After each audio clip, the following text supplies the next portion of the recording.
أما بعد قال الله تعالى في القرآن المجيد أعوذ بالله من الشيطان الرجيم بسم الله الرحمن الرحيم وقل جاء الحق وضحك الباطل إن الباطل كان ضحوكا صدق الله العظيم وصدق رسوله النبي الكريم ونحن على ذلك لمن الشاهدين والشاكرين والحمد لله رب العالمین۔ نہ عرض بیاں ہے نہ عرض تکلم، نہ عرض بیاں ہے نہ عرض تکلم، سبھی سننے والوں کو میرا السلام علیکم۔ یہ دنیا اہل دنیا کو بسی معلوم ہوتی ہے، یہ دنیا اہل دنیا کو بسی معلوم ہوتی ہے، نظر والوں کو تو یہ اجڑی ہوئی معلوم ہوتی ہے۔ یہ کس نے کر دیا مجھ کو سب دوستوں سے بیگانہ، مجھے اب دوستی بھی دشمنی معلوم ہوتی ہے۔ طلب کرتے خدا دے حسن تم پھر وہ بھی غیروں سے، طلب کرتے خدا دے حسن تم پھر وہ بھی غیروں سے، ہمیں تو سن کے بھی ایک عارضی معلوم ہوتی ہے۔ نہ جائے اس میری خندہ لبی پر دیکھنے والے، نہ جائے اس میری خندہ لبی پر دیکھنے والے، کہ لب پر زخم کے بھی دو ہنسی معلوم ہوتی ہے۔ ہمت کرے تو پھر کیا نہیں انسان کے بس میں، ہمت کرے تو پھر کیا نہیں انسان کے بس میں، یہ کم ہمتی جو بے بسی معلوم ہوتی ہے۔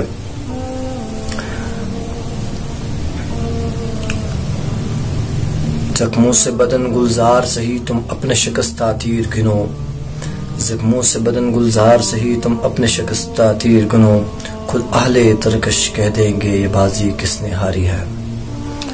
معزز و مکرم، عزیز و غیور اور قابل صد عزت و احترام بزرگان دین، علماء کرام، طلباء عظام، رب تعالی نے جہاں حق رکھا ہے وہاں پر باطل بھی ہے۔ اس مضمون پر ہم نے گزشتہ جمعے پر بات کی تھی، اس جمعے پر جو بات ہوگی اسی مضمون پر ہوگی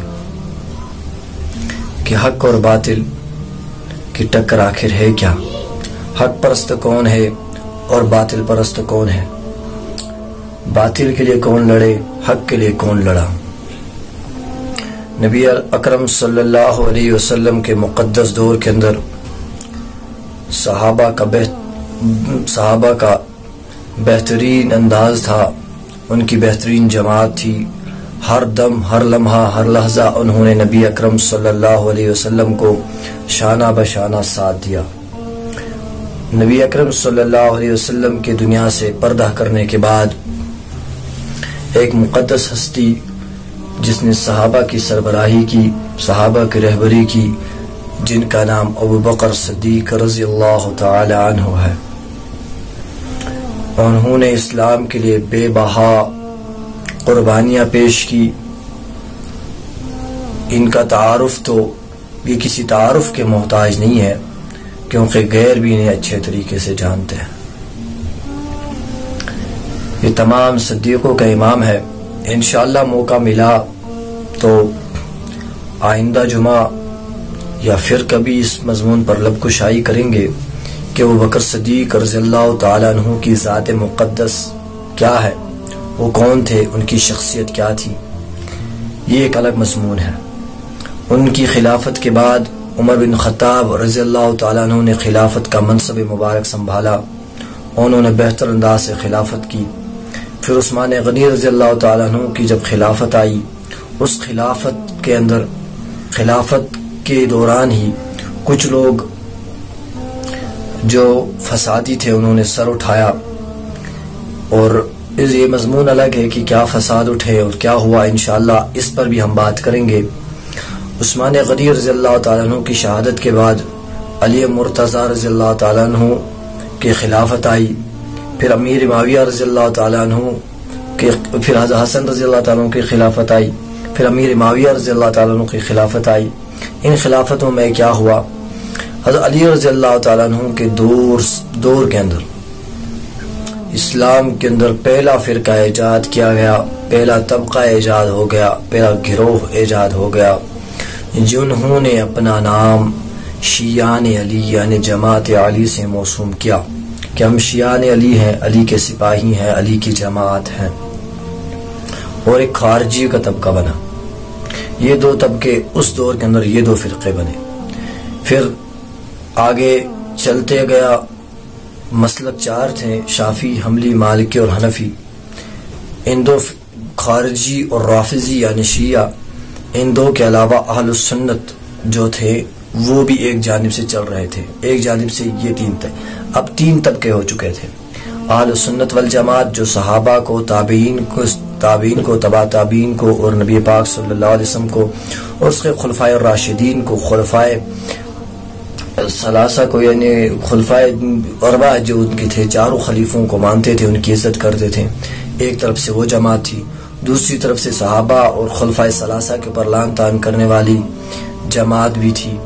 تیسری طرف سے اسلام کے خلاف الٹی سیدھی بکواسیں کرنے والی جماعت بھی موجود تھی. یہ دو جماعتیں اس دور سے چلی. پھر تقریباً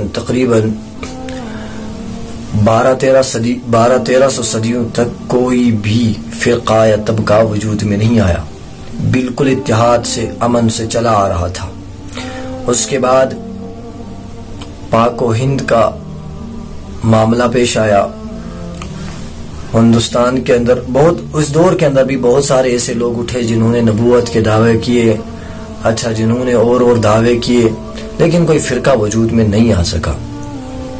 پھر ہندوستان کی آزادی کا مسئلہ آیا جب اس کے اندر انگریز گھس گئے، انگریز بیٹھنے لگے. اس وقت انگریز نے یہاں اپنے ایک نمائندے کو بھیجا جو کہ بہت عاقل اور شاطر قسم کا دماغ رکھنے والا شخص تھا. وہ جب ہندوستان کے اندر آیا تو اس نے ریسرچ کیا کہ یہاں مسلمان کس وجہ سے اتنی مضبوط ہیں کہ شاہ عبد العزیز کا فتویٰ جو تھا اس کے اوپر اتنی عمل ہونے لگ گئی. جب اس نے دیکھا تو دیکھا کہ مسلمانوں کے اندر اخوت ہے، محبت ہے، بھائی چارہ ہے. اس کو ختم کرنے سے مسلمان پسپا اور کمزور ہو جائیں گے. اس وقت دارالعلوم دیوبند کی بنیاد رکھی ہوئی تھی. دارالعلوم دیوبند تھا. دارالعلوم دیوبند اس وقت قائم مقام تھا، اور دیوبند کے شہر کے اندر وہاں پر 1000 مدرسے سے زائد مدارس موجود تھے جن کو انگریز نے بلڈوزر لگا کر توڑ دیے تھے. ان مدارس کو توڑ دیا تھا. مولانا قاسم نانوتوی رحمۃ اللہ علیہ، حافظ شہید ضامن رحمۃ اللہ، سید احمد شہید رحمۃ اللہ علیہ، اسی طریقے سے بہت سارے علماء اکٹھے ہو کر انگریز کے خلاف جہاد کرتے رہے. دہلی کی لال مسجد کے اندر 500 علماء کو بائک وقت پھانسی دی گئی. علماء کو سور کی کھال کے اندر بند کر کے جلتے ہوئے تندوروں کے اندر ڈالا گیا. سب و شتم کی کوئی اتنی انتہا کر دی گئی کہ زبان لرزتی. دہلی کے لال قلعے سے لے کر خیبر تک کوئی ایسا درخت نہیں تھا جس کے اوپر علماء کی لاشیں لٹکی نہ ہو. یہ وہ تواریخ ہے جو ہندو تواریخ مورخ ٹامسن اپنی تواریخ کے اندر لکھتا ہے. کوئی ڈکی چھپی باتیں نہیں ہے، کوئی فسانہ نہیں ہے، کوئی کہانی نہیں ہے. تواریخ اس بات پر گواہ ہے، اور یہ مورخ غیر مسلم ہے اور تعریف کر رہا ہے علماء کی. اس دور کے اندر انہوں نے میر صادق کو 900 مربع زمین دی انگریزوں نے. اس کے عوض انہوں نے اس وقت ٹیپو سلطان رحمت اللہ علیہ شہید کو شہید کروا دیا. میسر کی جامع مسجد میں جب وہ فجر کی نماز، فجر سے پہلے تہجد کی نماز ادا کر رہے تھے، شہید کروا دیا ٹیپو سلطان رحمت اللہ علیہ کو. ٹیپو سلطان رحمت اللہ علیہ کا نام انہوں نے کتوں کو بھی رکھا. انگریزوں نے اپنے کتوں کو ٹیپو سلطان رکھا، سلطان نام رکھا کتوں کو. کیوں؟ کیونکہ انہوں نے ٹیپو سلطان رحمہ اللہ نے انگریزوں کو لوہے کے چنے چبوائے تھے، رلایا تھا انگریزوں کو. اس طریقے کی انہوں نے مہم چلائی. بہرکیف اس کے بعد کچھ لوگوں کو، اب اگر انسان زبان زد کرے، میں آپ کے سامنے ان کے نام لے لوں یا ان کی زبان زد کروں، افراد کا نام لوں، تو اس سے کیا ہوگا کہ فرقہ واریت پھیلے گی. اس لیے فرقہ واریت نہ پھیلے، فساد نہ اٹھے، اس لیے میں بنا نام لیے آپ کو کہتا چلوں. اس دور کے اندر کچھ نام نہاد مولویوں کو خریدا گیا انگریز کی طرف سے پیسے دے کر، اور انہوں کو کچھ چیزوں کا کہا گیا کہ ان چیزوں کے اوپر خاص آپ پرچار کرو. جب میٹنگ ہو گئی ہندوستان کے اندر علماء کی، اس میٹنگ کے اندر کچھ مولویوں نے اٹھ کھڑے ہوئے، ایک مولوی کو ایک کھڑا ہوا، خیر تو وہ کچھ خوش مزاج قسم کا مولوی تھا، کچھ میٹھے کھانا اس کو پسند تھے، ٹھیک ہے، میٹھا کھانا اس کو بڑا پسند تھا۔ وہ مولوی اٹھا اور اس نے کہا کہ انگریز کے خلاف جہاد جائز نہیں ہے، تو اس نے ایسا کہہ دیا۔ اچھا تو اور ایک مولوی بھی اٹھے اس دور کے اندر، انہوں نے کہا کہ انگریز کے خلاف جہاد جائز نہیں ہے، چنانچہ انہوں نے فتوے بھی لکھ لیے، دونوں مولویوں نے فتوے لکھے، لیکن دونوں مولویوں نے دو جماعتیں بنائیں، وہاں ایک ہی طبقہ بچا جو کوئی جماعت تھی نہیں، اس کو اٹھ کر انہوں نے نام دے دیا، مطلب کہ اس کا کوئی نام تھا نہیں، بالکل اہل سنت ان کا نام تھا، تو انہوں نے اپنے سے علیحدہ کرنے کے لیے اس کا نام دیوبند دے دیا کہ دیوبندی ہے، جو انگریز کے خلاف لڑ رہا ہے یہ دیوبندی ہے، یہ دیوبندی ہے۔ انہوں الگ، ان کو نام دے کر الگ کر دیا، حالانکہ جماعت تو پہلے سے آ رہی تھی، اب ان کو نام دینے سے یہ تسلیم کرتے نہ کرتے، بہر کے پہلے نام دیتے رہے، انہوں نے کہا بھلا یہ نام دے ہی رہے ہیں تو اس میں فضولی کیا، غلطی کیا، ہمارے ادارے سے منسوب ہے، جیسے کہ یہاں کشمیر میں کوئی دارالعلوم رحیمیہ کے اندر پڑھے تو خود کو رحیمی لکھتا ہے، بلالیہ کے اندر پڑھے تو بلالی لکھتا ہے، قاسمیہ کے اندر پڑھے تو قاسمی لکھتا ہے، اسی طریقے سے انور شاہ کشمیری کے ادارے میں کوئی پڑھے تو وہ انوریہ لکھتا ہے، تو کوئی صدیقیہ ادارے میں پڑھے تو خود کو صدیقی لکھتا ہے، تو اس طریقے سے لقب ہے، اس کے اندر کوئی فرقہ واریت کی بات نہیں ہے، نہ فرقہ واریت کی بو ہے۔ اب جو کہہ رہے ہیں ان کی عقل کا فطور ہے یا اور کچھ ان کی سمجھ میں کوئی گڑبڑ ہے، تو دیوبندی لکھنا بھی ایسا ہی مسئلہ ہے جیسے ادارے کا نام لکھنا، اس کے علاوہ کوئی بڑی بات نہیں ہے، تو اہل سنت والجماعت ہے۔